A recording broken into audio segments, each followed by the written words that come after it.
Hello everyone, welcome to the Ozark Outpost in Dixon, Missouri. This is Free France, Italy, and the United States, July 41.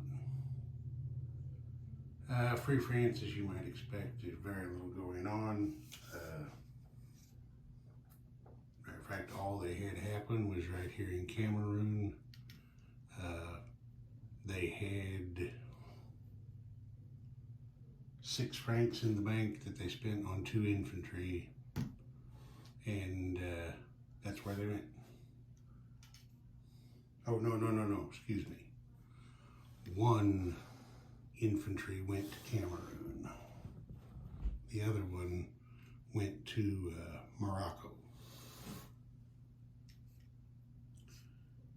That was the end of the Free French turn. Okay, then Italy. Gotta get a look at Italy there. There we go. Italy missed with their lone tech roll. They were not able to do any spy rolls or counter-espionage rolls. For their build, they started a medium factory, which will go to Rome when it's finished. They also started a light cruiser, and they built a coastal gun, a destroyer, and a militia. Mussolini's having so much fun kicking ass in the Med in Africa, he just decided to keep it going. One of the transports that had been here, since these guys were disrupted here in Transjordan and not able to move or do anything this turn, one of the transports that had been here went 1 space back here, loaded a mountain infantry from Sicily, and then 1-2 over to here for an unopposed landing on Cyprus to take that away from the British. As you can see, the light cruiser there went along in escort, so the British didn't, send a fighter out for an auto kill on a transport. Wouldn't be very smart to leave it unprotected. The Italians also sent a submarine over here into the Adriatic Sea to attack the British torpedo boat destroyer that they aligned from Yugoslavia and sank it. Doing so allowed them to keep their income bonus for no enemy warships in the Med.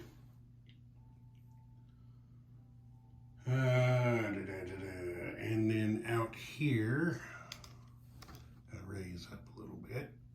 There we go. Out here, this Italian submarine raided the East Atlantic line here for 1 pound of damage to the British. And then, as you can see, since he's still sitting there, the convoy defenses missed on their roll. All right, then down here in the south of Africa,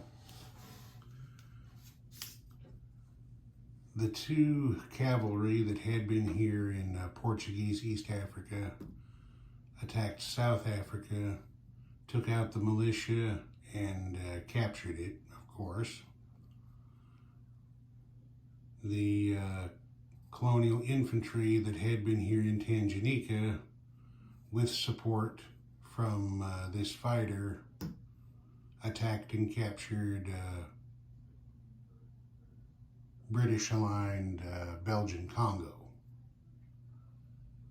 Now this did, this has done a couple of things. The British were, up to this point, producing and storing 2 uranium per turn. 1 for the uranium mine here in Belgian Congo, and the other for the uranium mine. There it is, in Canada. Now they're only building and storing one per turn. The other thing is, the Italians now have a minor factory down here that they can use to directly reinforce in theater.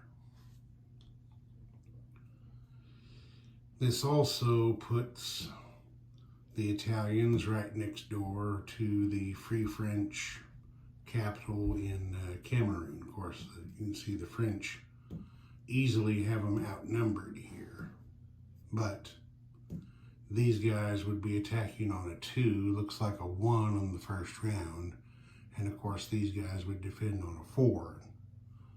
We've all seen those kind of things play out before, especially if this fighter decides to get in over here. You know, that could spell doom for the Free French.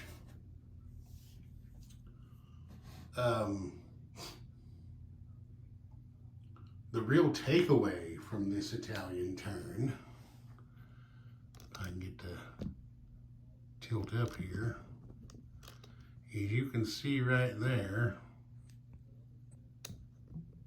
at the top of the screen, Italy now has a higher income than Great Britain. I never in a million years thought I would see that in one of these games. But there it is, you can see it, it's happened. Don't know how long that will hold, but for right now, the Italians are out earning the British. All right.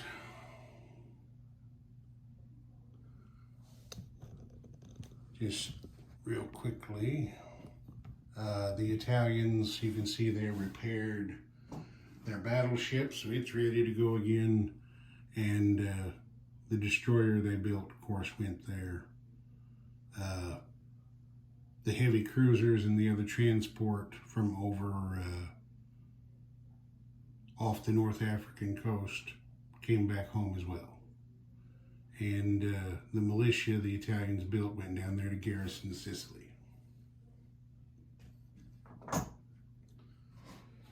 The Italians spent 4 oil this turn, and of course they only collect 2. But, as I think I explained on the last turn, and they didn't get it fixed this time yet. Where's Iraq? There's Iraq. The Italians don't have a Lend-Lease path that they can use without interdiction right now to get that oil out of Iraq and back home to Italy. So they've been having to survive off of their meager oil reserve here in northern Italy, which, as you can see, is just about gone. So next turn for sure, they're going to have to get a rail link on the border of Iraq and Transjordan, so they can start transferring that oil from the desert to themselves without the British being able to interdict it. Okay, so that was it for the Italians. With his bonuses and his wartime economy roll, Mussolini has wound up with 34 lira for next turn, which is very unusual for the Italian. All right, now we move on to the United States. Let's get pointed at the East Coast over there. There we go. The tech rolls, they only hit 2 out of 6, which isn't very good, but they did manage to complete improved factories, and they advanced improved construction to stage 3. So now the United States, now their majors produce 8, their mediums 5, and their minors 2. So that will help out. The United States had 3 spy ring rolls, but they all missed. They didn't do any counter-espionage rolls because the guys that are in D.C. are all doubled already. For production, they finished a heavy cruiser, moved their fleet carrier 1 box over to stage 2. Then they built a minor factory and a tactical bomber, a Lend-Lease fighter for the Brits, and they allocated $2 for a nuclear research roll, which missed. You got to have a 10 or higher to advance each stage of nuclear research, and they rolled a 1. So she's just about as far away from success as you can get. Of course, the United States doesn't have any combat, which I will get to that in a minute. Brazil down there in South America doesn't like the situation now any better than they did last turn, so no combat for them. However, I just realized I did forget their recruitment roll, which they just missed. So neither side has enough of an advantage down there to try and attack the other. So nothing happening there.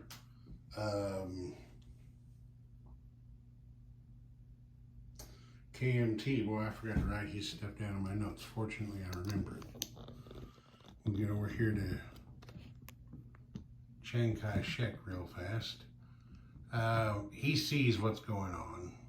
He knows that Chairman Mao would be more than thrilled if the nationalists would fight the Japanese and weaken themselves doing so, pushing them out of this part of China anyway, so that then he could steamroll what was left of the nationalist forces. So the Generalissimo isn't ready to play that game yet, so he spent his money. He had 8 on 2 mountain infantry. He didn't do any combat, didn't do any non-combat moves, and his 2 mountain infantry went to Sichuan there to bolster that position a little more. Because he's really, I mean, he could come down here and attack the Japanese in Hunan and probably kick them out of there. But in order to do that, he would have to empty Shantung of everything except 1 militia. And he would have had to empty, Sichuan completely. So, I mean, the Japanese could come along, do an amphib attack, and he would just be trading one territory for another. That's, you don't gain by just, swapping land zones. So he's got to do some more building up before he can do anything there, because like I said, it's long term, it is a 3-way fight in China. He's not only got to fight the Japanese, he's also got to watch the Chi-Coms, because at any moment they can break the truce and start attacking and conquering what territories he does have. All right, so that's it for China. The United States spent 1 oil by producing a ship, collected 7 for a net gain of 6. And the United States did their peacetime income increase roll, and they got a paltry 2. You can see there, well, this is the end of the July 41 turn. It's, for all real purposes, it's January 42, and the United States is still $20 away from being able to get into this war. This situation is the first of two beefs I have with the general mechanics of this game system. I mean, I've had this happen once before. It can take forever for the United States to get into this war. And the last time it happened to me, by the time the United States got in, there was like 2 years left in the war. Which brings me to my other beef with this system that I'm really, the more I play this, the less I'm liking it, is this hard turn limit. You know, knowing you only have until July 45 to do what you're going to do, and that's it, the game's over. That's just, to me, this is, you know, strictly my opinion. I'm not trying to bash anybody, but to me, it's just counterintuitive. You know, unless you're, I mean, I understand why they're doing it. If you did like Axis and Allies and played every time until the enemy capitals or the victory cities or whatever are all conquered, you know, eventually the Allies are going to win just about every time. So this game system is trying to, you know, to give the Axis and the third party Comintern a chance to get in there and do things. But as I said, it just doesn't feel right. You know, a war game is played till you have a clear winner. And by saying, okay, we're going to play until July 45 and then stop and count victory points, I just really don't like it. I mean, the most powerful nation in the game, as I said, we're up to January 42 now. We're over halfway through this game, and the most powerful nation on the map isn't actively involved yet. So I don't know. I have been rolling around in my head a couple of alternate ways to play this game out without having that hard end date, or without putting the end of the game at the mercy of a random die roll. I just haven't come up with one yet that I'm not sure won't completely break the mechanics of the game overall. I mean, I love this game. This is, I mean, I have my Axis and Allies games strictly because I'm holding them as a collection. I seriously doubt I would ever play any of those games again. Because as most of you who are into global war know, the Axis and Allies games are predictable. Once you come up with a system, you can play and run your system every time you sit down, and the only variation is going to be in your die results. Whereas with this game here, there's so many layers, there's so much going on. I honestly don't think any two games could really ever play exactly the same. But again, I'm having a problem with the way this game ends.